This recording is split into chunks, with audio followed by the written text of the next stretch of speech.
It's okay?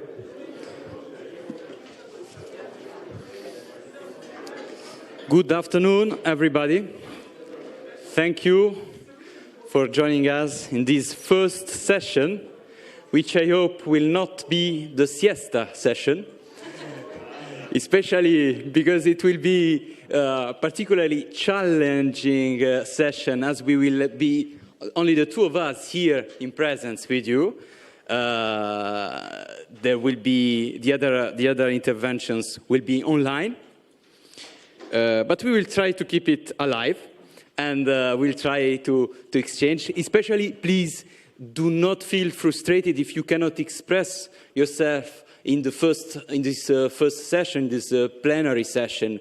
But please remind that we have the workshops, which are the most important part actually of these days, when everybody can express himself, herself, and when we can bring our own ideas. So please take notes. Do not hesitate to share your ideas in the workshops, which are different in the different languages. I would like to thank very much COMESE, the CCE, for this opportunity, the Slovak Bishops' Conference for this opportunity, also to speak about the demographic transition, the demographic challenges. I will try to guide you in this first session, and I would like to introduce with some simple facts this idea, which come from the European Commission report on the impact of demographic change, which is, we will have now a video message from the Vice President of the European Commission, Dubravka Šuica. And the Commission noted that from the 1960s until the mid-90s, the average number of childbirths per woman in Europe decreased. It recovered somewhat at the beginning of the 21st century, and then roughly stabilized in the decade that followed. In 2018, the figure stood at 1.55 children per woman. This is below the value of 2.1, considered to be the level required to keep the population size constant in the absence of migration. Almost no region in Europe has a rate at this level, which is the level defined as the replacement fertility rate of 2.1 children per woman, with some regions registering a rate of less than 1.25%. This is the case, for instance, in the northwest of the Iberian Peninsula, southeast Italy and Sardinia, and some parts of Greece. This is a topic for which Pope Francis has often appealed to institutions, to political authorities, to the society at large, to be aware of. Last year, intervened at the General States of Natality in Italy, in Rome, which were organized by our Italian organization. And let me, by this, also introducing myself. I'm the Secretary General of the Federation of Catholic Family Associations in Europe. It's then an honor now to leave virtually the floor to the video message of Vice President Dubravka Šuica, who is the first commissioner in the history of the European Union whose portfolio is devoted also to the demographic challenges. She's the Vice President for demography and democracy. It's also a very interesting combination. So I will leave the floor to the Vice President Šuica with her video message. Thank you very much. Dear ladies and gentlemen, thank you for the invitation to address you today. Families form the core of our society. It is through families that we live full and prosperous lives. It is through the support of families that we heal in difficult times. This is why it is crucial to keep families at the center of our policy making as we reflect on life after the COVID-19 pandemic and other shocks and crises. As we observe with horror the unfolding aggression in Ukraine. The European Commission strives to balance our policy making for all family members, from the youngest to the oldest, across all policies. We must make sure we leave no one behind. We will certainly not leave any Ukrainian child without support and needed care in line with the child rights strategy. A thriving family helps create a thriving democracy, environment, economy, society, because they are independent. The Commission continues supporting the well-being of all types of families. We do this through a variety of measures on climate change, economic and social matters, including demographic change and intergenerational issues. During the pandemic, we have seen that students have suffered a gap in their education due to the lockdown period. We also know that our young citizens have paid a big price when it comes to socialization and growth. This is why we have proposed this year to be the European Year of Youth, filled with activities for the participation of youth. The way we work has also changed as a result of the pandemic, with teleworking becoming common for many of us. During the pandemic, unpaid and informal domestic and care work has exploded at the expense of grandmothers, mothers and daughters, as the support from outside the families decreased. To address some of these issues, we have ensured that the social resilience pillar plays an important role in the Recovery and Resilience Facility. Already more than 150 billion euros are dedicated to social expenditure, amounting to 32% of the overall funds that have been allocated for this purpose. The possibility to balance work and family life is key for modern societies where both women and men are professionally active and increasingly share care responsibilities. The Work-Life Balance Directive is a step in this direction. It introduces paternity leave and grants a right to flexible working arrangements and carers' leave for both men and women. The availability of affordable and high-quality care systems is key to enabling both women and men to combine work and family life. The Commission will, under my leadership, present the European Care Strategy in September. It will focus on care at different stages in life, including both long-term care and childcare. It will highlight the vital role of quality care services for society and the economy as a whole. The European Child Guarantee addresses specific aspects of child poverty and social exclusion. For every child at risk of poverty or social exclusion, the guarantee recommends Member States to provide free and effective access to early childhood education and care. Effective access should also be provided to adequate housing and healthy nutrition. This will greatly help less affluent families and will directly benefit some 18 million children across the Union. This brings me to my work on comprehensive European strategy on the rights of the child. We are talking here about the rights of the most vulnerable children who have the right to the same protection and access to services. We look at services such as education, healthcare and socio-economic support and the necessary protection online for children in a digital age. The strategy forms the overarching framework of the Commission's support for children. When we support one child, we are supporting their whole family. From a child's perspective, this offers hope. The pandemic has also cast a different light on rural areas. More people see them as areas offering a better quality of life. This increase in teleworking may bring benefits to rural areas by allowing high productivity and high-income jobs. Families are also places where a variety of topics are discussed and deliberated. This is similar to the Conference on the Future of Europe. I have been calling upon you in the past months to ensure that the voice of all families is being heard in the conference. Today, it is not politicians alone who are shaping the future of the European Union. Each family is a precious and unique environment, no matter how large or small they are, no matter their chosen composition. Each family has its own story to tell, so make sure that yours is also heard. Thank you very much. Thank you to the Vice President of the European Commission. So a lot of work to be done, a lot of work, a lot of challenges in front of us. And with this, we continue these first institutional interventions with the online presence of the Slovak Minister for Labor, Family and Social Policies, Minister Milan Krajniak, whom I don't see yet on the screen. Maybe he's already, otherwise we will skip to the next speaker. Dobrý deň, vážené dámy, vážení páni. Ďakujem veľmi pekne za možnosť vystúpiť v rámci katolíckych európskych sociálnych dní.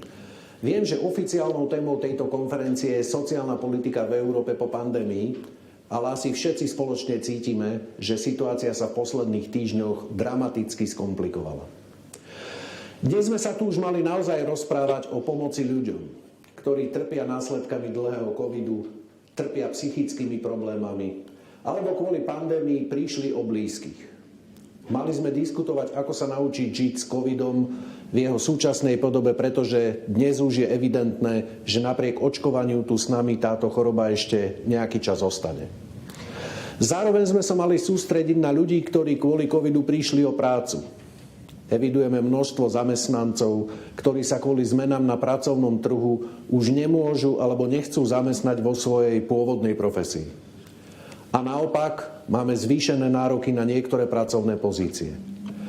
Na všetky tieto prípady treba pripraviť nové stratégie rodinnej aj sociálnej politiky. Treba na to pripraviť zdravotníctvo, ale aj komplet celú verejnú správu.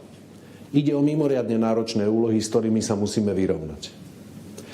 Namiesto toho celý svet posledné týždne rieši vojnu na Ukrajine.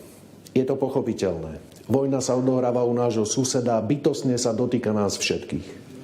Ak dovolíte, nechám medzinárodnú politickú situáciu aj samotnú vojnu na komentovanie ľuďom, ktorí sa tejto téme venujú profesionálne. Ja sa sústredím na sociálny aspekt súčasnej situácie. Táto vojna ohrozuje bezpečnosť miliónov ľudí, ktorí pred ňou utekajú. Zásadným spôsobom sa mení nielen politická stabilita, ale aj sociálna situácia na Ukrajine aj v celej Európe. Považujem nielen za ľudskú, ale aj kresťanskú povinnosť pomôcť ľuďom, prevažne ženám a deťom utekajúcim pred vojnou. Tým základom je poskytnúť im bezpečie, teplý domov a potraviny, prípadne pomoc s transportom, ak vedia, kam sa chcú dostať. Napriek tomu, že ľudia utekajúci z Ukrajiny deklarujú svoj záujem o čo najrýchlejší návrat do vlasti, musíme sa pripraviť aj na to, že tu s nami budú žiť dlhší čas. Preto musíme spraviť potrebné kroky, aby sa u nás vedeli zamestnať, aby ich deti mohli ísť do školy, do škôlky, alebo aby sa bezproblémovo integrovali do našich komunít. Toto nám vytvára druhý veľký balík víziev, s ktorými sa musíme aktuálne vyrovnať.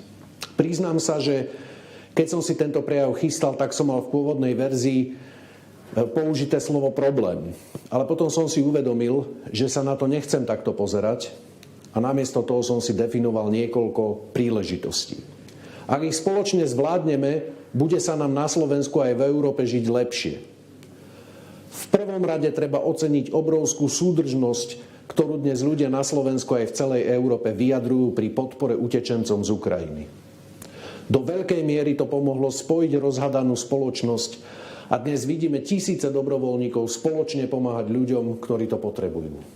V zásade sme dnes svedkami zjednotenia ľudí za správnu vec. To počas pandémie u nás nebolo štandardom a preto musíme urobiť všetko preto, aby sme tento moment využili a pomohli vrátiť ľudskosť a vzájomnú úctu do našej spoločnosti. Druhou výzvou je obnova trhu práce. Z Ukrajiny k nám prichádzajú ľudia s rovnakými pracovnými návykmi, aj ochotou začleniť sa do našej spoločnosti. Máme možnosť pomôcť našej ekonomike aj utečencom a obsadiť také pracovné miesta, ktoré sú dlhodobo voľné alebo ich vytvorila covidová situácia. Hovorím o pracovných miestach, o ktoré slovenskí občania už nemajú záujem kvôli pandémii alebo kvôli typu profesí. Na Slovensku máme viac ako 32 000 takýchto voľných pracovných miest, čo je násobne viac ako ľudí, ktorí zatiaľ k nám ušli a požiadali o možnosť u nás pracovať.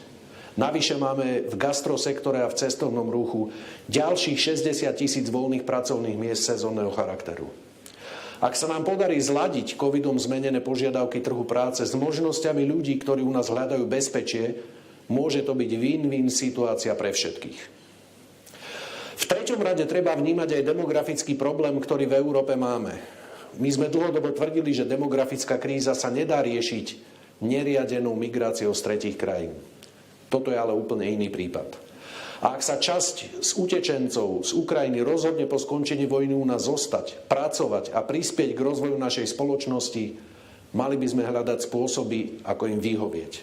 Sestričky v nemocniciach a sociálne pracovníčky sú iba jedným z príkladov, ktoré nám už dnes veľmi chýbajú. V neposlednom rade vidím veľkú výzvu pre obnovu duchovného života. Covid bol pre veľa veriacich hlbokou ranou. Zavreté kostoly, odložené omše, ale aj strata viery je niečo, s čím cirkev bojovala počas posledných 2 rokov. Dnes vidíme, že na hraniciach sú prvé medzi pomáhajúcimi reholné sestry a rôzne cirkevné rady, cirkevné spoločenstva a občianske združenia. Znovu sa nahlas hovorí o význame slova súcit, milosrdenstvo, pomoc blížnemu, čo bol vždy charakteristický prínos kresťanstva. Ak sa nám podarí túto výzvu zvládnuť, vidím aj na Slovensku veľký potenciál pre reštart duchovného života po covide. Lebo nie len chlebom je človek živý. Osobitnou kapitolou bude nevyhnutný rozvoj sociálnych politík, ktorý spôsobuje inflácia. Je jedno, či za infláciu budeme vidieť hospodárske oživenie po covide alebo vojnu na Ukrajine. Zdražovanie je a bude realita. A hlavne mnohopočetné rodiny už dnes začínajú mať problémy platiť svoje účty a zdražovanie ešte nekončí. Bude veľkou výzvou, aby všetky štáty dokázali spojiť efektívnu pomoc utečencom s pomocou vlastným občanom pri zdražovaní. Na toto nesmieme zabudnúť. Nesmieme dopustiť, aby sa tejto témy podarilo zmocniť extrémistom, ktorí rozoštvávajú spoločnosť a znovu ju budú chcieť postaviť proti sebe, susedov, veriacich z jednej farnosti, komunity. Verím, že to, čo som povedal, boli iba také stručné poznámky a zďaleka som nezachytil všetky výzvy, ktoré pred nami stoja, ale teším sa na diskusiu aj na vašej konferencii a verím, že v tej diskusii nájdeme riešenia, ktoré pomôžu Slovensku aj celej Európe.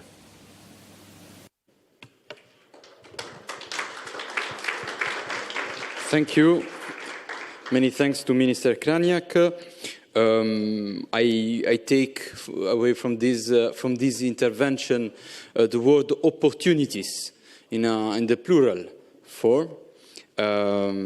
Opportunities also for the spiritual life after this crisis, these 2 years, but also in the light of the new crisis, no? Which without we cannot avoid to refer to the war in Ukraine.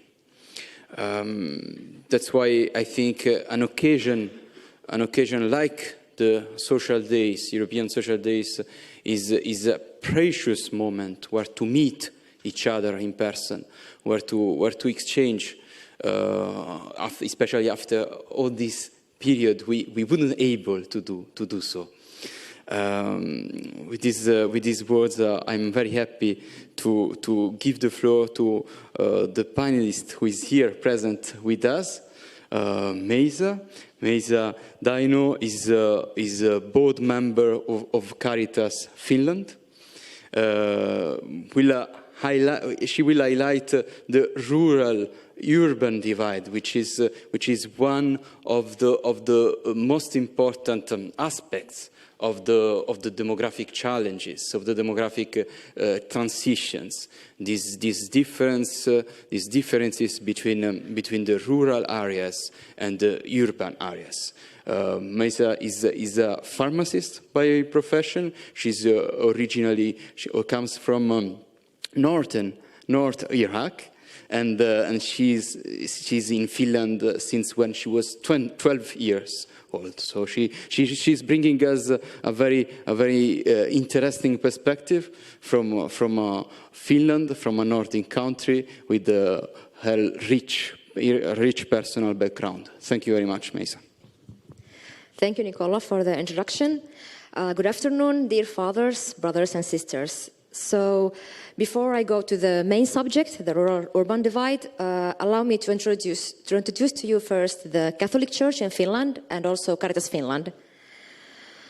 So, as he mentioned, I have been now in the board of Caritas since 2017, and from the January of this year, the treasurer of the board. And I have also founded the Young Caritas Group in 2019.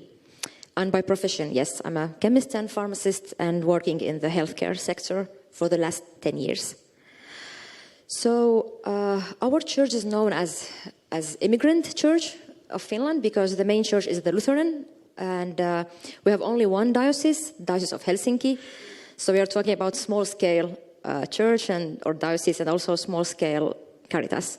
We have 8 parishes, 2 are in Helsinki, and 6 are in 6 different cities all over Finland.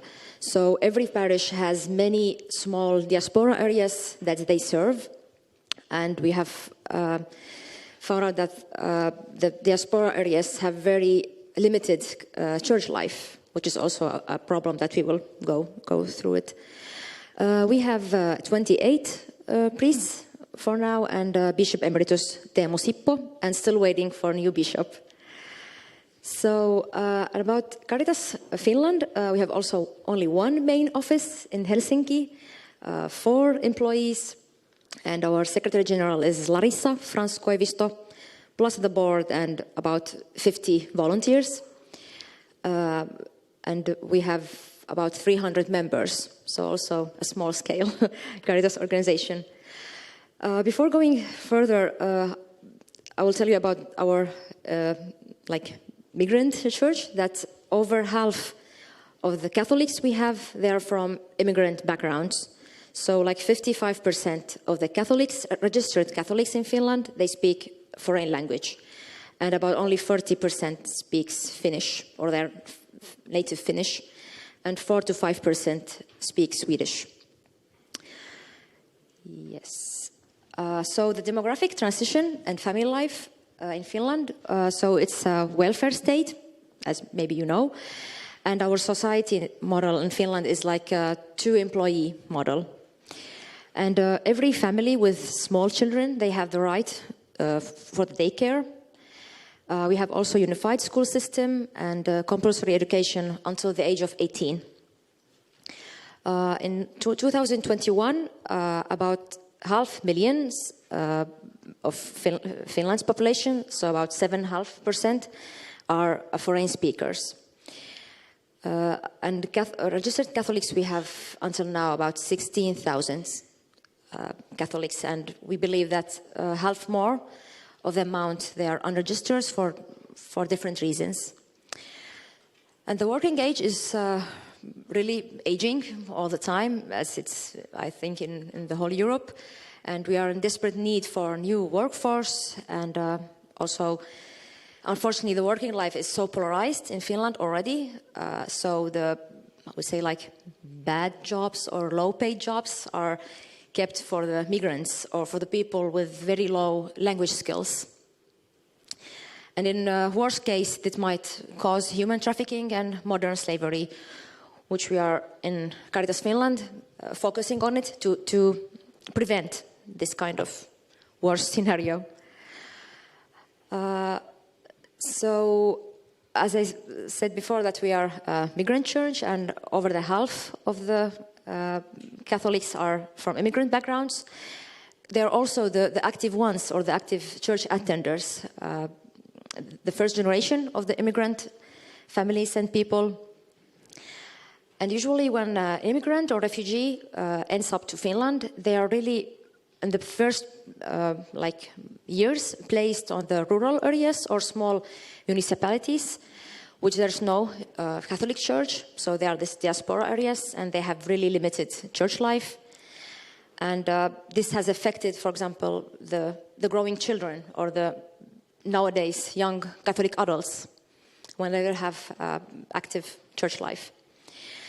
And what we have noticed in Caritas Finland, that when the second generation or third generation of these immigrant families move to the city or to the capital or bigger urban areas, they face many difficulties. For example, how to find a place to study, how to find a new job, also to adapt to the urban life, and also to get into the church life, as they have been in diaspora areas. It's really difficult for them to get into the church life. And as Father Milos also pointed before, that we have also in Finland many Catholics who are baptized. They have been getting the confirmation, so on, but they are not like living the real Christian life. Yeah, I will go further now. So, how we try in Caritas Finland to reduce this divide between the rural and urban areas. We have many different projects, but I have mentioned here only four of them. So from these 4 employees, we have 1 social worker who guide and advise the newcomers, families or young adults how to benefit, so how to get the social benefits from the state, how to get into the city life, for example, in the bigger cities. We have also a friendship cafe project with executions. So the focus group is the lonely people, the people with mental health problems, and also the young parents or young families with young parents. So they could get to have friends and also to get to know the city life and experiencing also the city life. And one of most important projects is this duuni model, and duuni means work in Finnish language. So this work project or work model was an EU project with the Turku University of Applied Sciences, but Caritas Finland made a lightning version of this model, and we focused on the young parents. So the main was to prevent the skills of these parents from the skills of young parents to the strength of working life. And they were almost like 90% of them from immigrant backgrounds. And also they had some kind of traumatic behavior of what they have already experienced in their home country before coming to Finland. And one of our projects is also this Inditex project. It's a recycling clothing project where we have also an immigrant employee to get her to introduce to the working life. And also it has been helped many young families with many children, as they are with low income. So this is also one of the ways how we have helped the young families. And when we asked our young people, I mean, they could be like young parents or also young like couples or single young Catholic people. They wished, like from Catholic Church, that they would get better flow of information about different events, different communities in our church, and also they wished for a more organized group so they could get into the church life easier and smoother. And what they wish for from Caritas Finland, that they would get the guidance and advice before moving to the bigger city. So, still we have time? Okay. I will skip I have here only explained the projects, how they have been done.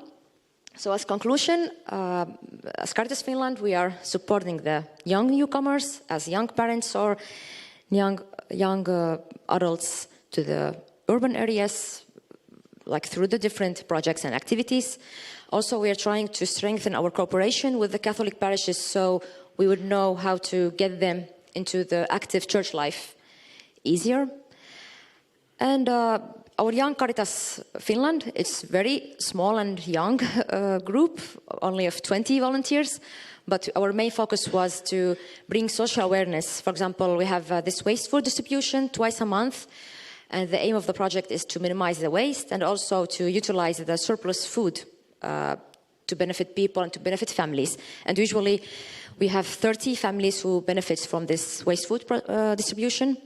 And also we have done our recycled candles. We have been cooperated with our Dominican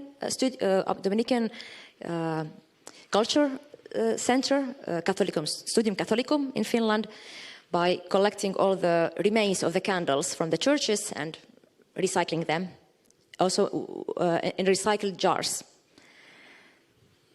Yeah. Thank you. Thank you, and yeah. Thank you very much. Thank you, Mesa. Thank you. I hope we'll have time to go a bit deeper into your projects, but what I feel, I'm really happy of these Catholic Social Days, because you can really feel this integral approach, no? That even Caritas, everybody has within the Catholic Church, and this is the Catholic style, not to think the person as an individual, just an isolated person, but in his or her environment.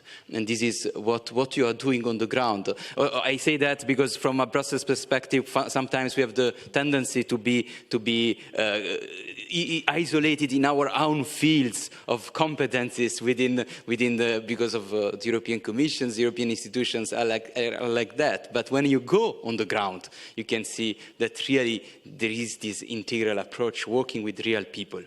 And with this, I have the honor now to give the floor to Professor Giancarlo Blanchardo, who is connected, I suppose, from Milan with us online. Professor Blanchardo has been president of the Italian National Institute of Statistics, ISTAT, since 2019. I will not mention all the responsibilities he has. He has authored more than 250 papers in several scientific journals. He also teaches at Pontifical Institute John Paul II. The whole biography is on this booklet. Professore, grazie mille per il suo tempo. I switch very briefly for the interpreters to Italian. Grazie mille per il suo tempo. Grazie mille sappiamo che ha molte responsabilità, ma vorrei ringraziarla veramente per la sua presenza qui. L'Italia è uno dei paesi che soffre di più questo inverno demografico e siamo lieti di avere il suo contributo e magari mi permetto già di sollecitare un argomento, perché noi anche come organizzazione abbiamo lavorato tanto sul tema del cosiddetto PNRR, il cosiddetto Recovery Fund per gli interpreti in inglese. Bene, dov'è la famiglia in tutto questo? Dov'è la natalità? Dov'è il nostro futuro? Grazie, professore. Grazie. Thank you very much to you all. I can try to speak English even if it's not my first language, so I'm not so sure to give you my messages. Anyway, thank you, and sorry because I had not the link, so I had not the possibility to connect before. But I'm not in Milan, I'm in Ancona, because there was the starting of academic year of University of Ancona. So, the Italian demographic winter. I send you some few pages with some consideration as regard what is happening in Italy according to demography and to the demographic winter. Now I would like to share with you some slides. I will try to share. Okay, can you see? Can you see my slides, please? I don't know if... Yes, we can see it. Right. Yeah, thank you very much. Wow. So what is happening in Italy? I will start with the presentation, just a moment. Presentazione dall'inizio. Wow. This is the situation of Italy since the starting of Italian nation. In 1862, we was 26 million inhabitants. Now we are less than 60 million. And as you can see, the total population had usually every year an increase of number of inhabitants, of residents. But still, the 2014 Italian population started to go down. And now the last information that as National Institute we gave a few days ago is that now we are 59 million residents. So we lost in 7-8 years, we lost more than 1 million residents. That's why, because the difference between birth and death is very important. Before COVID, we had 200,000, more than 200,000 deaths more than births. And then in 2020, we had a difference that is 350,000 deaths more than birth. So the natural balance, the difference between birth and death is the negative, and now is going more and more negative. How many births? So if you see, this is the data 400,005 is the number of births in 2020, but last year, 2021, we had less than 400,000 births. And this is a minimum that we had in our demographic history. COVID, what is the consequences of COVID as regards Italian demography? There you find the death, and there is a peak of death in March, April of 2020, and then a second wave at the end of the year. And there you can see the number of deaths during each month of that year, compared with the level of death, monthly deaths in the year 2019, and then compared with 2021.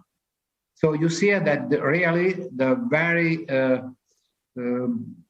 the year of where mortality was very, very high was last year, but also in 2021, the total number of deaths were more than 700,000, or were 700,009.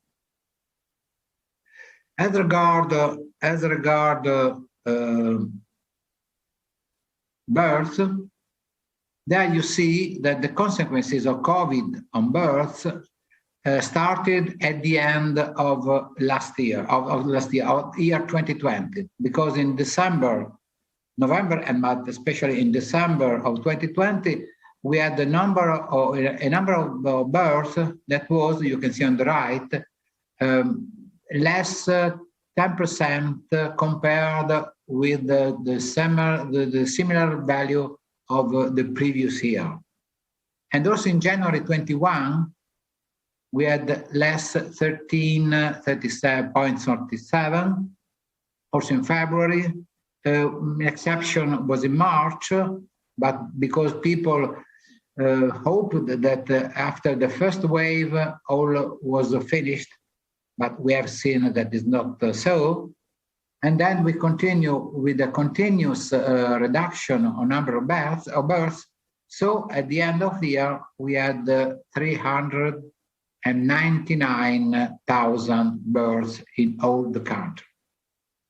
Only a small message of hope at the end of the year. In November and December of 2021, the number of births were quite similar to the number of births at the end of 2019, before the starting of COVID.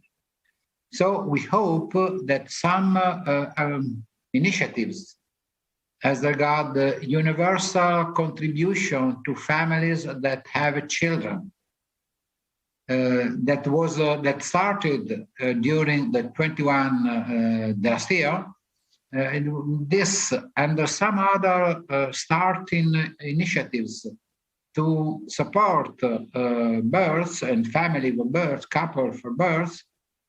And this initiative, I hope, and possibly can give some first outcome. And so I hope that the data of births that we have seen in the last months of 2021 was the outcome, the consequence of some new course that I hope will continue during the 2022. Yes. What is the final of this? So we had a very difficult situation. Here you find in red the total fertility rate of Italy since before COVID. So this from 2013 till 2019. And you see that from 1.39, we slow down at 1.27. It is a continual reduction of the total fertility rate.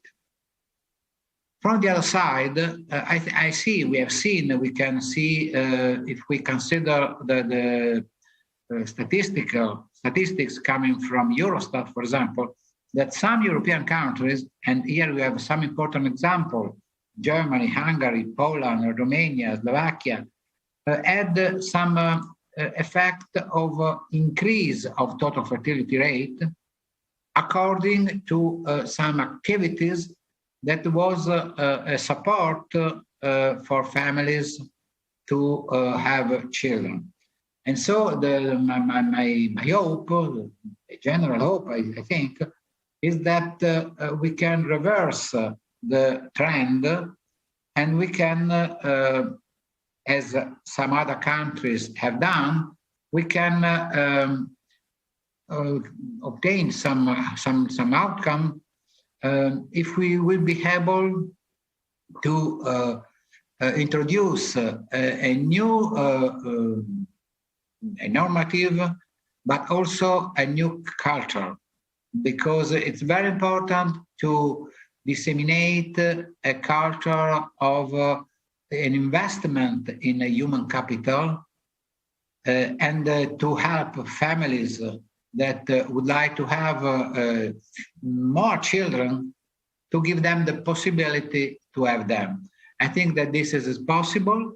The experience of other countries gave some examples, and if it will be possible, if we will be able to link a very good triangulation between household, enterprises, institution, a private sector, and of course the government and the policy.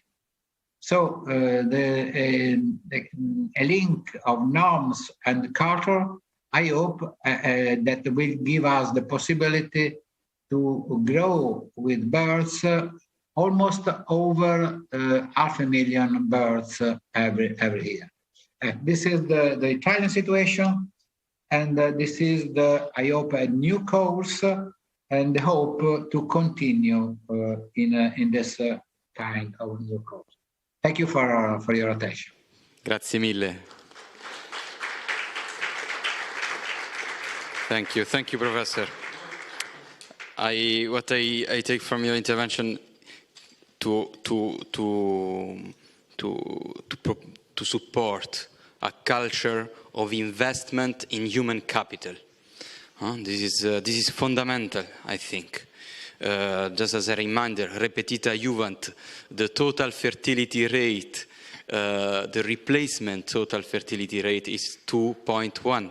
And as Professor Blanchardo has explained very well, Italy is going down, and many countries with Italy. And the professor mentioned some countries. Among these countries, there is Hungary. So we continue, let's say, on a more positive note regarding the demographic trends, giving the floor to Balázs Molnár, I'm the vice president of the Institute for Demography and Families, the Maria Kopp Institute in Hungary. Again, I will not list all his responsibilities and his positions, but just maybe one important one is a father of 3. Thank you very much for being with us online.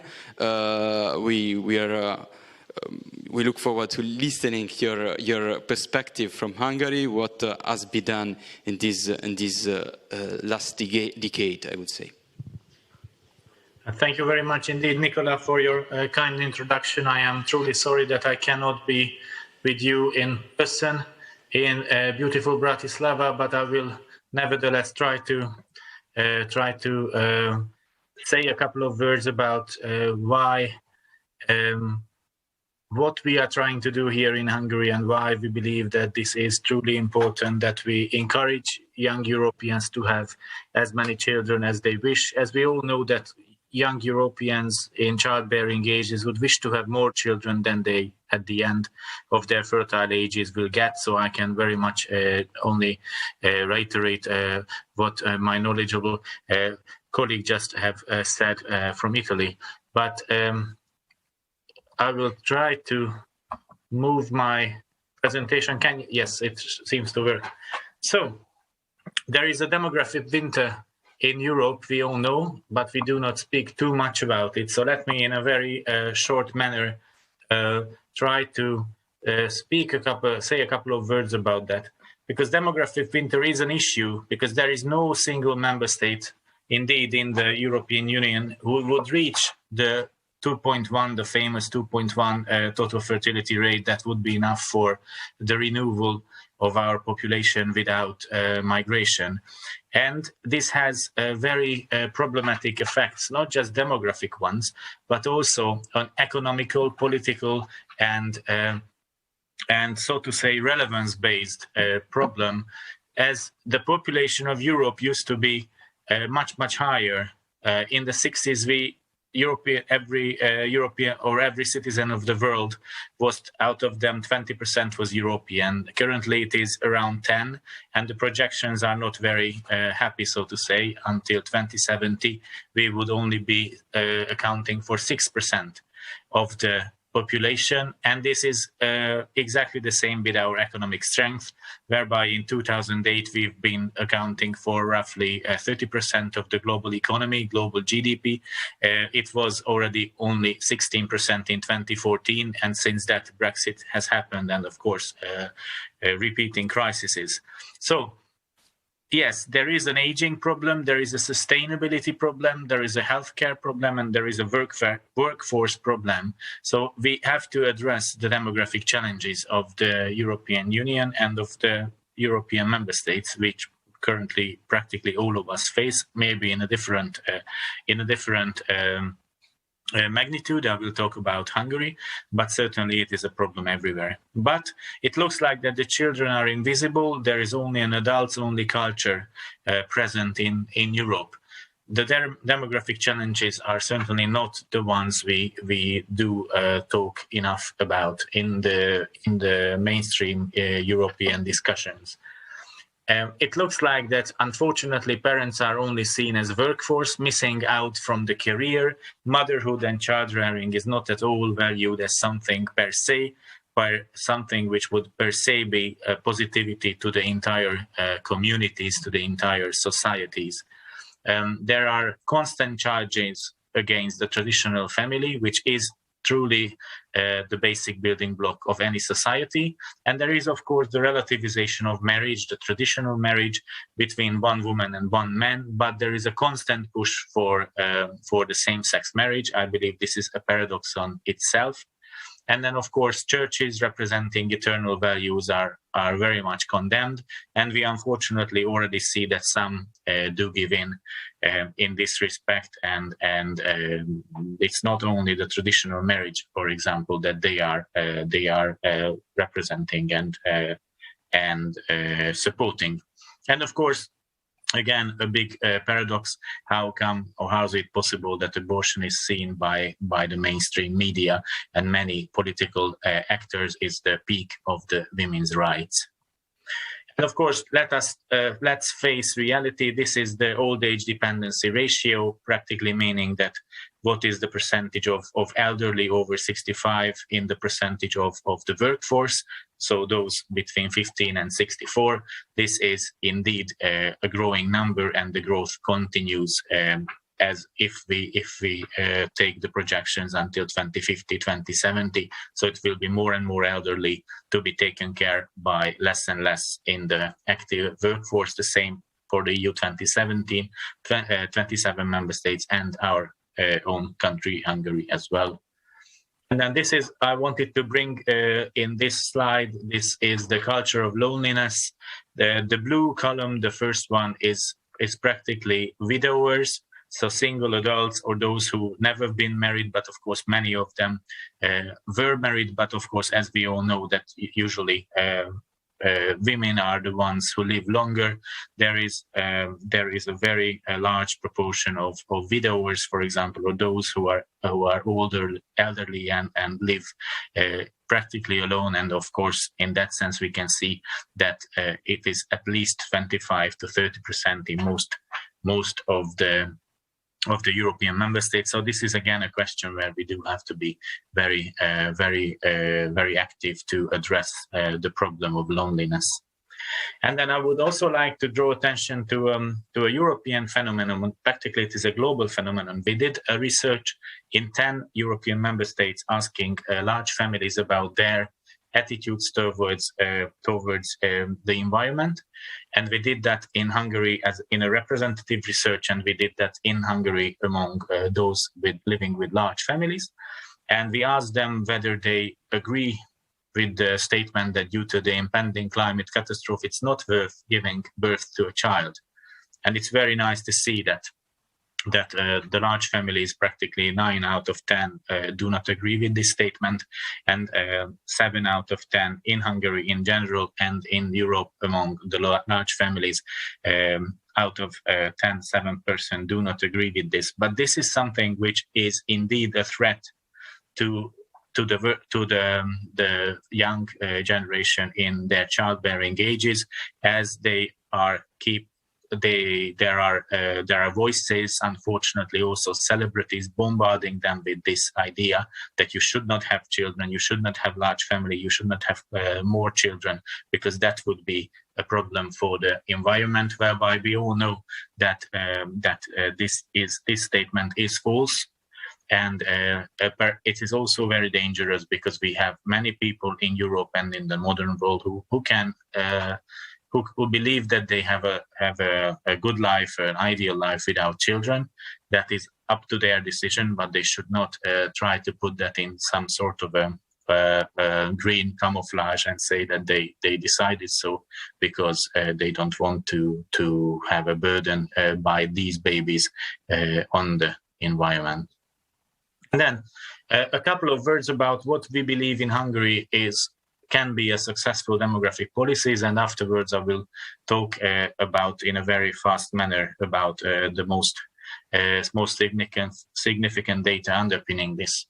So first of all, we decided in 2010 to shift the country from individualism towards strengthening communities, and among communities we very much support the family, but we also very much support religious communities, Boy Scouting, Girl Scouting, and so on. We believe that we have to help Europeans to decide for a family and children, and in order to help them, we have to provide them or give them decent employment, housing, and prospects. And we also have to strengthen marriages, and we have to encourage young Europeans to make that commitment and enter the bond of the wedlock. Why are these three issues the most important? Because if we ask young Hungarians, at least, what are the three most determining factors when they decide about the number of their children, the first is the partnership, so practically marriage. Second one is decent employment, and the third one is housing, proper and adequate housing. We also have to address the prolongation of childbirths, as Europeans and Hungarians want more children, but if they start too late, then there will be no time for having the second, third, fourth, fifth baby. Biology is ticking. We have to reconcile work and family life, but from the focus of the family and not from the employer. We talk a lot about reconciliation, but we do not necessarily believe that most of that talk is done from the angle and from the perspective of the family. It is rather shifted on a way that we want mothers and young parents or parents who are raising young children as fast back to the labor market as only possible. So, and of course, there is no one-size-fits-all solution. We have to respect traditions. We have to respect cultural and religious specificities. The EU shall not be a melting point. We all know that, for example, here in Bratislava, in Slovakia, in Poland, in Hungary, in Czech Republic, there is no real need for child daycare services below the age of 1 of the child, because that's not within our children or not within our culture to bring so little children to the creche, to the nursery. We know that this is perfectly normal in Brussels and elsewhere, but this is something which is not the practice, so to say, in Eastern and Central Europe. And of course, we have to be very active in intergenerational solidarity. So, because it's mutually important for both the elderly, the parents, and the grandchildren. The elderly would like to spend more time with their grandchildren. The parents need help in raising the children. During the COVID, they would have needed help also to take care of the elderly, whom we all know that throughout the lockdowns, we asked the elderly not to leave the house only for the essentials, as they were the ones who were in the biggest threat of the crisis. And then let me, in a very fast manner, summarize some of the effects and some of the achievements we have done in the last 10, 11 years. So this is what you can see here is the number of women in between 20 to 39, so practically childbearing ages, and over 60. You can see that what we are trying to do in Hungary is so certainly very close to the miracle. We would like more women to have much more babies than they used to have. We have more than 250,000 less women in childbearing ages in 2021 than we had in 2010. This is the development of marriages, just in a very fast manner. When Fidesz started the family-friendly shift and governed with demography and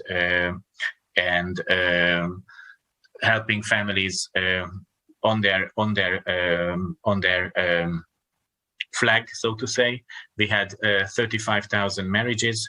And now we have 72,000 marriages. Last time we had so many marriages was in 86, so it's completely in a different time, so to say. We managed to double the number of marriages in Hungary, and which is fantastic is that in parallel to that we can register a drop in the divorce rates as well. So we have more marriages, and in parallel we have less divorces. We have not changed the legal surrounding of abortions, but by advocating for pro-life and pro-family, we managed to have a very sharp decrease in the number of abortions in Hungary. 41% less abortion. Last time we had so little amount was in 1958. And I would like to close my intervention with something which we all know that is a tragedy, a pressing issue in the imminent neighborhood. We have millions of people fleeing the Ukraine, fleeing war. They are mostly families, women with children, elderly. We even had an 11-year-old boy who came all alone and was helped at the border. We have this slide was prepared 2 days ago. Now we are at over 400,000 refugees arriving from the war-torn Ukraine. From directly, we have a border with them, and also through Romania. And of course, Christian aid organizations are working in the first rows. the Catholic Caritas as well as all other aid organizations provide food, shelter, and a shoulder to rely on. I believe this human respect is just as important. These people are devastated, fleeing bombed houses, and it is very sad and heartbreaking to see them in this situation. We are very happy, and I can only join the Excellency, the Minister of Slovakia responsible for families as well. We have the entire country moving all together and feeling with the refugees, and as a first safe country, we are doing all what is in our power to help all of them. And I just wanted to include some little pictures here from how actually we can do that. And the little drawing on the right bottom says that there is a little boy saying that he loves Budapest, and certainly he was at time already playing and feeling safe. This will be an ongoing crisis, and certainly we have to do our utmost to help families in need, help Ukrainians who are really fleeing war, and it is, as I have already said, heartbreaking to see. So closing with a more positive note, there are only two countries in Europe, Iceland and Hungary, where the births in 2020 were not lower than the births averaged in the years of 2016 to 2019. So it means that with extensive family policies, you can mitigate the effects even of a pandemic.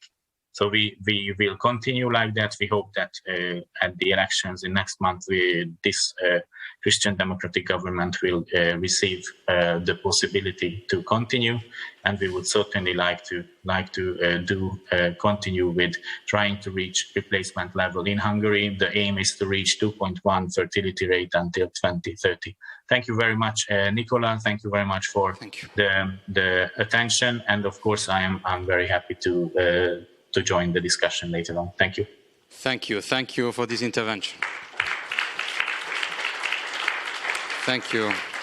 Balázs, you have touched upon several topics, even very sensitive topics, which are very close to the hearts of the minds of this audience, showing also with the concrete data as this culture of investing in human capital Professor Blanchardo was referring to can bring results, concrete results. You also mentioned the work of Christian organizations, Caritas. We have days here with us, and this gratitude for the work and service of so many organizations and volunteers on the border right now with Ukraine, as echoed here several times in this room since this morning. I would like now to open the floor to some questions, both from the audience here in Bratislava, but also from our online participants. Just use, for those who are online, just use the function to raise your digital hand, please. And our staff there will try to take your question. And the same here. You don't need to raise your digital hand, but just your real physical hand. We already have a first question here from Maria Newman, from Secretary General of Caritas Europe. Thank you, Maria. Thank you so much, Nicola. Thank you so much to the speakers. So I'm Maria Niemann, Secretary General of Caritas Europa, but my reflection now was rather from the perspective of a mother. So I have 5 children, and we were hearing the importance of family-friendly policies, the need to ensure respect of motherhood, and so on, the importance of work-life balance. But having 5 children, I think more than anything, it's also in the society of Europe today, a leap into the unknown and a leap of trust. And I think as church, we have a hugely important role to play in terms of spreading hope and showing to the younger generation that hope is possible, that love is possible, that happiness is possible. Also, today, our young generation, they are living in a society of fear spreading, of, there is the pandemic, there is a war, there is a climate catastrophe. And it's very easy to get a sense that there is little hope. And you were mentioning the fact that and we were hearing many times that younger people sometimes fear that how can we even give children to this world? But we have as church a huge role to play.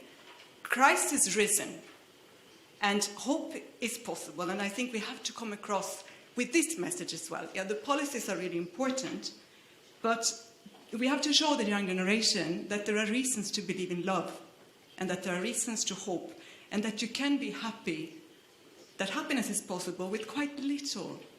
I think that's really a message I would like the younger generation to hear, that, you can take that leap into the unknown. There is someone there to pick you up, to catch you, to support you, to accompany you. And so that was a personal remark rather than from the Caritas perspective. But, thank you. Thank you. Thank you very much, Maria. This is really the response to the questions I asked this morning, and I'm very happy that this comes from you. Cardinal Ulrich, Your Eminence, President of COMECE, would like to ask here to first row. Yes. First row. I would like to stress the same as Maria did, because I am very much involved with young people. And when I speak with them late in the evening, there is a deep desire in them to get married, a deep desire to become father, to become mother. But they are afraid, because especially in Western Europe, they see so many people who are divorced, and many of them come also from families which did not function. And so I think it's so important to have a presence of young couples, of young fathers, young mothers in youth pastoral, to give a sign of hope, to show this possibility of happiness inside families. And that's like a natural vocation. I once had a homily for scouts, and I told them we have something in common. We are all called to be fathers. Most of you real fathers, and the other spiritual fathers. Thank you. Thank you very much. Thank you. Monsignor Crociata, Vice President of COMECE. Grazie, buon pomeriggio a tutti. Io non so se il professor Blanchardo è ancora collegato e può rispondere. Comunque volevo anche introdurre nel dibattito due interrogativi. Il primo è di carattere statistico, puramente numerico. Se per esempio nel caso dell'Italia ci sono gli elementi statistici per rilevare la quota di natalità dovuta alla presenza degli immigrati che negli anni si sono inseriti, e non da ora certamente. E la seconda questione invece si riferisce agli ultimi due, si collega con gli ultimi due interventi, e cioè se insieme alle indagini di tipo numerico, quantitativo, se indagini di tipo qualitativo riescono a rilevare le motivazioni che inducono a scegliere o meno la natalità, a rinviarla o altro. Si capisce che quanto hanno detto gli ultimi due interventi hanno la mia piena condivisione. Grazie, grazie mille. I think that Professor Blanchardo is not online anymore. I would like to maybe try to, if Balázs Molnár is here, is online. maybe you can try to give a reply from the Hungarian perspective, of course, on the migrants and this second part of the question. Thank you very much. First of all, I could not agree more to the first two interventions, and as I hope I did refer to that when I was speaking, that providing food and shelter and warm clothes is, of course, of crucial importance. But of course, we also should not forget to have a word, a kind word, and a shoulder to rely on and help them. That we are there and we are listening and we care about their destinies, and that is something I believe we should be as Christians and as Catholic aid workers and as just volunteers on the border, which I am, for example. On the other hand, yes, there are many tendencies which can stop young Europeans to have as many children as they would like to have, and yes, according to our studies, they still want to get married and they still want to commit, and of course we have to in that sense give them the hope, of course, and of course we should also spotlight marriages which work, as there are so many spotlight on marriages that do not work, of course, by media and many other media actors. On the other hand, prolongation, as I have said, is an issue, and of course, we have data on the share of children born to non-resident or non-citizen families throughout Europe. This is something which is a question in some member states. There are quite some member states where every third or fourth child is born to mothers who were not citizens of the country. But I do not believe that this is the most important question. I'm quite confident that what we have to do is encourage our congregations, our people to choose the life. To live in a family. We all know, and data shows that you are more happy than living a life in a family. You are more happy, you are more healthy if you have a good relation to your children, and certainly you are more happy if you have a good community around you. So I believe this is what we should all focus on, to build these circles of trust and these circles of hope, if I may quote here, because this is what can lead us to a stronger Europe and to a Europe where we have more and more wished for babies born. Thank you.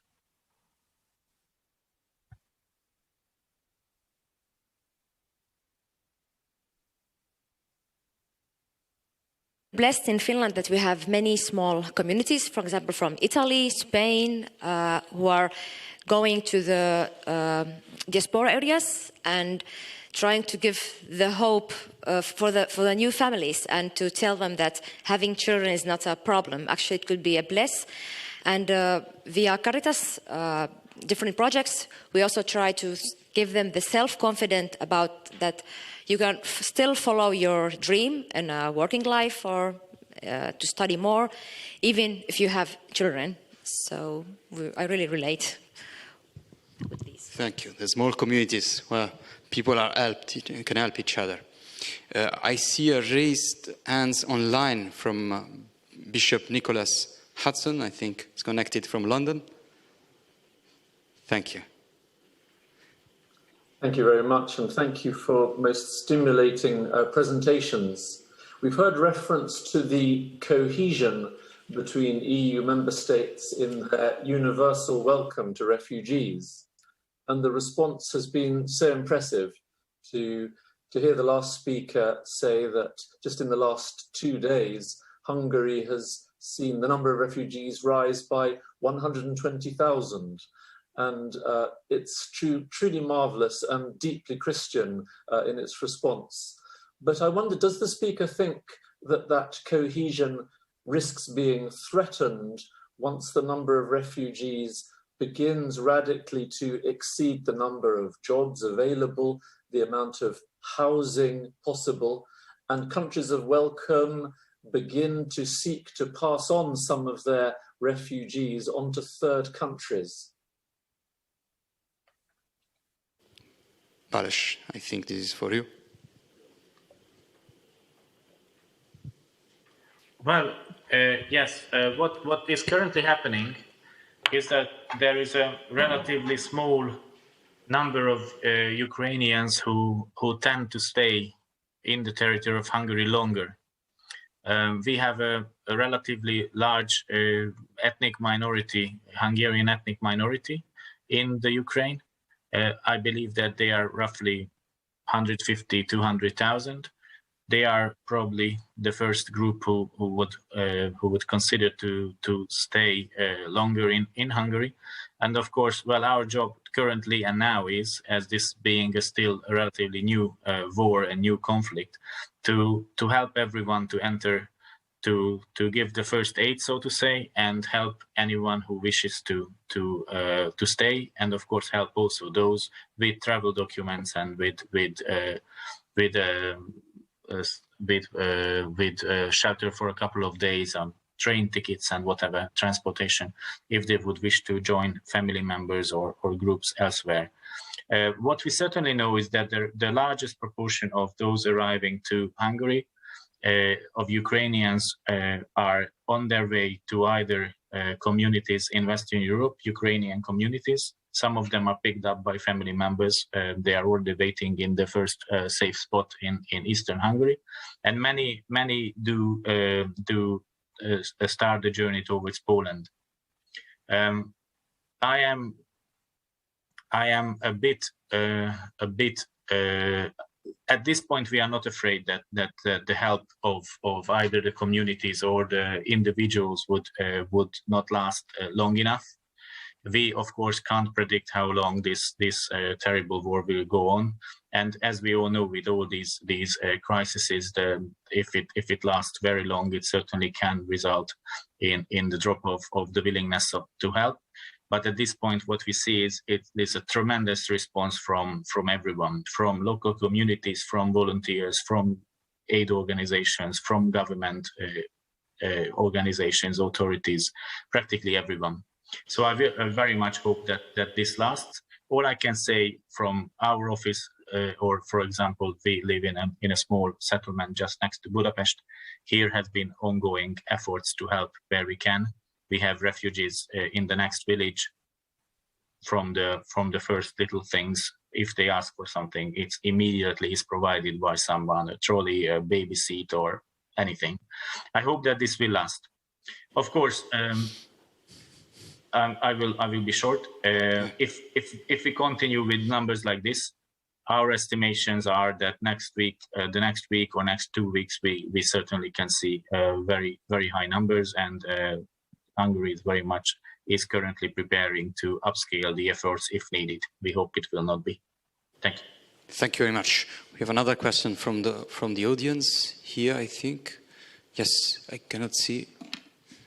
Buongiorno, sono padre Virgil, vescovo di Oradea in Romania. Grazie. Allora, io vorrei parlare un po' e appoggiare Maria, che ha parlato prima. Lei ci ha detto che ha 5 figli. Questi giorni è arrivato da me a Oradea una famiglia di un sacerdote ucraino con 6 figli. Sono passati da me, lui con occhi in lacrime mi ha detto che nella stessa giornata è ritornato in Ucraina. È ritornato, e la sua moglie e i figli sono rimasti da noi. Li abbiamo trovato alla casa, i figli 5 dei 6 sono nella scuola perché il sesto è più piccolo. Credo che anche per loro era molto difficile crescere 6 figli, ma è molto importante di stare attenti noi come Chiesa. Stamattina avevo sentito parlando di genitorialità responsabile.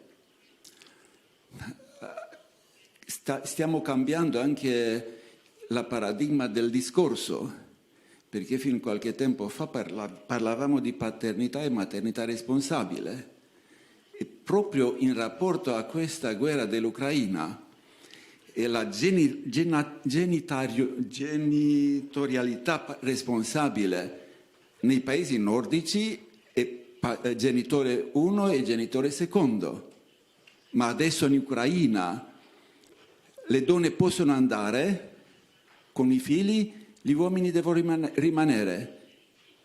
Il papà è ritornato in Ucraina e la mamma è rimasta per salvare i suoi figli.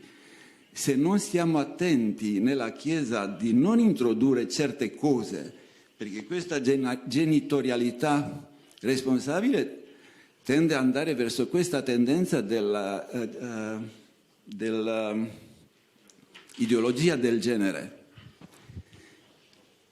E se non siamo attenti di curare queste famiglie che hanno figli, corriamo anche noi il rischio di arrivare a quello che certi politici chiedono, che il diritto all'aborto è un diritto fondamentale. La nostra responsabilità come Chiesa è molto grande in rapporto alle famiglie e alla teologia che cerchiamo di diffondere e alle responsabilità proprio in rapporto a queste famiglie. Grazie. Grazie Eccellenza.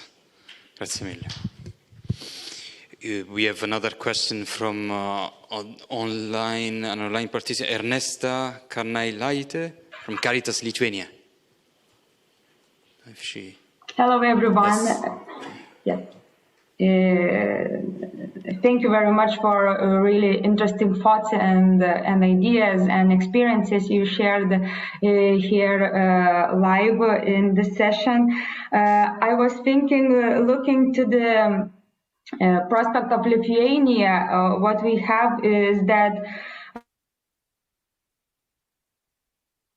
last year was the lowest birth rate in 60 years we had in Lithuania, and there are a lot of thoughts what's going on, and the main thought, what is the challenge in, for example, in Lithuania is the fragmentation in society, which is feeling like for more than 3 years living in the crisis of, first of all, of the pandemic, when society was fragmented in one side, what's false and what's true about the coronavirus, and the year after that we had the migrant crisis from Belarus, and now we have like 4,000 migrants from Middle East, and there was a lot of fragmentation in society and a lot of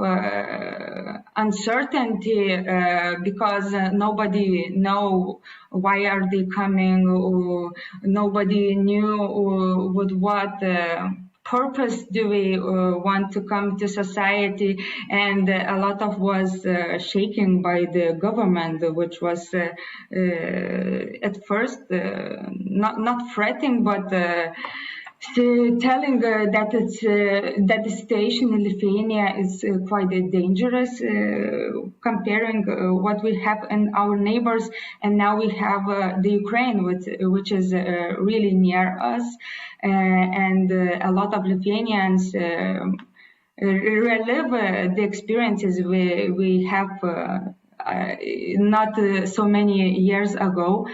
And for me, the question is, looking from the perspective of your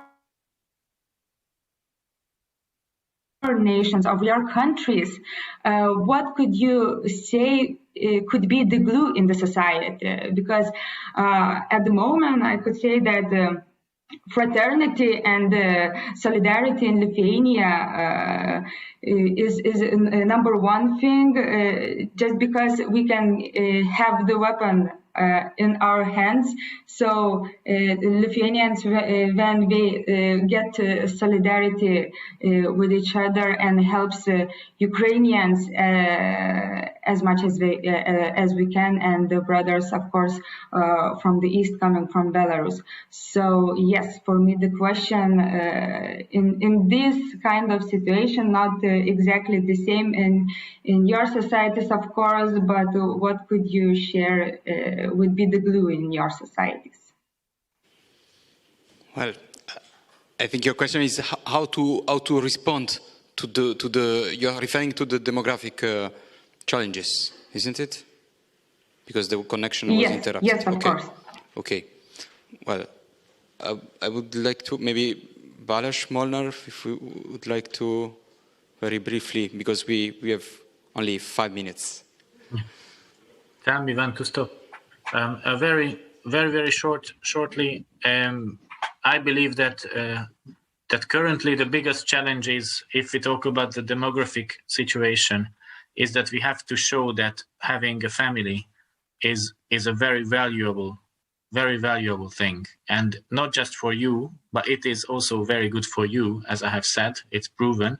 But on the other hand, this is something which is very much needed for maintaining our own countries, to have the young people the possibility to have as many children as they would like to have.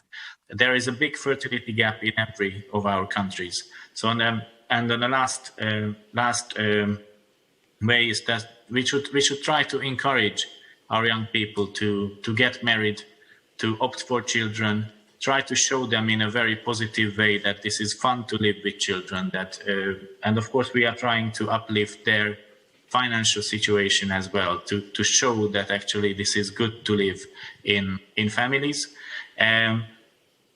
And by that, I believe that currently this is more about the transformation of the mindset in Hungary, at least, than about finances. And I'm personally convinced that now how we can still uplift our demographic situation is to show to those who do not yet have children that there are families, happy families, prosperous families in the country, so that we can somehow minimize their threats of choosing this sort of a life. Thank you. Thank you. Thank you very much. Maybe we have just one short question, two last minutes, and maybe last one. Soltanto ricordare una cosa che credo che è un po' quello che stiamo adesso ascoltando, è molto interessante, vero? Che la natalità, l'inverno demografico, che è un tema da cui sentiamo parlare anche nella Chiesa, almeno nella Chiesa da tanti anni. Adesso i politici si sono accorsi della questione, ed è interessante che per noi, sentiamo qui, ascoltiamo questo, per noi in quanto cristiani, guardando il bene comune, il bene della persona ma anche della società, vediamo bene che la natalità deve essere associata sempre a politica di famiglia, al sostegno della famiglia, e quindi sia l'individualismo in quanto cultura, l'ideologia del genere in quanto distruzione un po' del cuore della famiglia, alla fine sono contraddittorie a una politica di natalità, perché non basta poi avere figli, devi essere anche curato, educato, appoggiato, sostenuto. E quindi direi che sostenere sempre politica di natalità insieme a politica di promozione del bene della famiglia, lavoro e famiglia, sostegno di una cultura dell'amore vero, della complementarità dei sessi, eccetera, eccetera. Queste cose sono fondamentali, altrimenti l'inverno sarà sempre più freddo a livello demografico, anche se c'è riscaldamento globale. Exactly. Thank you. One very last question. I don't see who is there. Please introduce yourself. Thanks so much. Sarah. I actually have the same question. Please introduce yourself. Yeah, I'm Sarah Prima, yes. from the International Young thank Christian Workers. And I have the same question that you, Nicola, actually asked last session. Seeing all these young people who really are worried about our environment, which is also obviously a Catholic perspective, and the issue that actually all over the globe we do have enough people or we have many people actually. So the question is, what do you answer them if they say, okay, creating more people, it will actually have an impact on our environment? What is your answer to that? Thank you. The question is to me, Sarah? Okay, in general. Balázs, please. Well, first of all, we can say that that in families, you want to preserve the environment to your children and grandchildren. So you already have an incentive to try to live an as green life, so to say, in a very easy and minimizing manner. On the other hand, this argument about there are already enough people in the world is false, because there are no one else thinks as we do. No one else thinks as Czech, as Slovak, as Hungarian, as German and Italian. So if we just take everyone as one, yes, we might have already a large enough population. On the other hand, we will lose entire nations, entire thoughts, entire ways of lives if we do not address this big phenomena of the demographic winter, which is making Europe be less and less and less significant in the global context. So I believe that we have to say that yes, we Christians, we family members, we are aware of the situation, that we have to be very active in protecting the environment. But we can certainly change in that respect, or we can certainly do more in that respect always. But it should not mean that we can't have as many children as we would like to have. And as a last note, this takes decades to influence demographic policies towards the positive, but you can, with one or two false policies or austerity or some sort of a hysteria like this, you can do a very, very great harm within a couple of weeks even. So we have to be, in that sense, very, very, very vigilant. Thank you. Thank you very much, Balázs. I will read very quickly a last comment from Veronica Barbati. I will read it out in Italian, who intervened online, and she said, guardando I dati la situazione potrebbe non essere rassicurante, tuttavia diano anche profondamente il senso di quanto sia indispensabile e necessaria un'azione profonda rivolta ai giovani, ma non solo rispetto alle opportunità che può offrire una vita dedita all'altro e agli altri, oltre che a se stessi, che l'unione rende più forti, che anche una partecipazione attiva alla vita sociale e politica ci può aiutare e costruire un panorama più roseo. Dall'altra parte sono importanti azioni politiche programmatiche che a partire dai dati sulla demografia sappiano ritornare a supportare le famiglie. Credo il maggior problema sia legato ad un generale clima di sfiducia nel futuro. And I think that with this comment, it's a sort of wrap-up comment in the sense that we really can feel that there is a lot of untrust, and also I cannot refrain from responding also to this question, this childless society that some are proposing, because a childless society is really a sad society. But while even somebody who like Elon Musk, who is not a model of Christian, I would say, but is recognizing with very scientific facts that the demographic bomb is a lie, is not what really is happening, even concerning the climate and the challenges. So I feel this was not so much a siesta session. I think, I hope you felt it was, and you are ready to go into the workshops with plenty of ideas. Thank you very much Meisa. Thank you very much, Balázs, who stayed with us in this panel. Let me, as I quoted Elon Musk, but I would like to end with another quote from Pope Francis at the General States of Birth last year. And with this, we will end. And please remind that you will be divided into your language, your workshop divided into languages. You have the language. I discovered my language is English, so I will be in the English workshop, and then also people online will be redirected directly on the online workshop. Let me finish this session by quoting Pope Francis at the General States of Birth last year. He said, "Let us help each other, dear friends, to rediscover the courage to give, the courage to choose life." The courage to choose life is creative because it does not accumulate or multiply what already exists, but opens up to novelty, to surprises. Every human life is a true novelty, which knows no before and after in history. We have all received this unrepeatable gift and the talents we have served to pass on from generation to generation, the first gift of God, the gift of life. Thank you very much.